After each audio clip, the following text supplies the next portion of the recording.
just a little story about understanding the love of God, the love of the Father for me.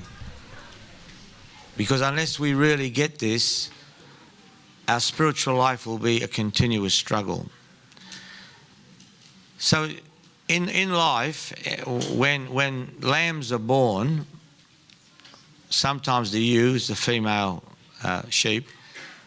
Occasionally it rejects its lamb. And in fact, sometimes it tries to kill it. They don't know why this happens. Okay, so you've got this thing from nature, which is obviously in itself as a result of the fall.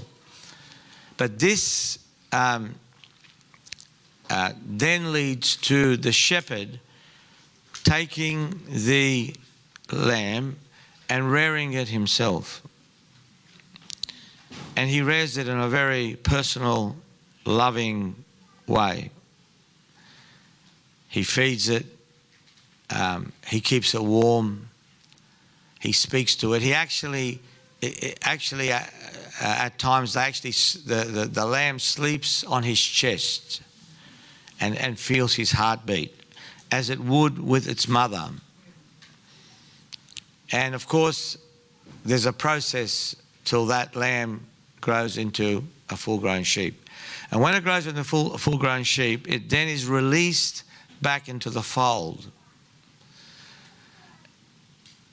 And when it's time to feed or time for the shepherd to have any interaction, when the shepherd comes, those lambs, they call bummers actually, that's the word that is given to them, not a very pleasant name. This is an analogy for God and for us, in life. They're the first ones to respond to the voice of the shepherd. They know his voice. My sheep hear my voice. And a lot of people are not able to hear the voice of God clearly, the voice of the Father, because they have not experienced his love. That's why people go for rules, or they go for knowledge, or they go for all sorts of things, even with God, which are all good and legitimate in their place. But the prime thing we should be going for is to experience the love of God, to know that he actually loves us and he cares for us like the shepherd cares for his sheep. And Jesus speaks about it. There's a whole thing about the good shepherd. My sheep hear my voice.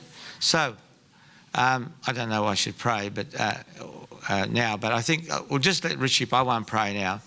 But when Richie comes to minister at the end, because I can't stay till the end today, just be conscious of that. Because God wants a loving relationship, a fatherly relationship. And we get into all sorts of, things we have to do religiously, but we just don't know the voice of the Father when the voice of the Father speaks to us.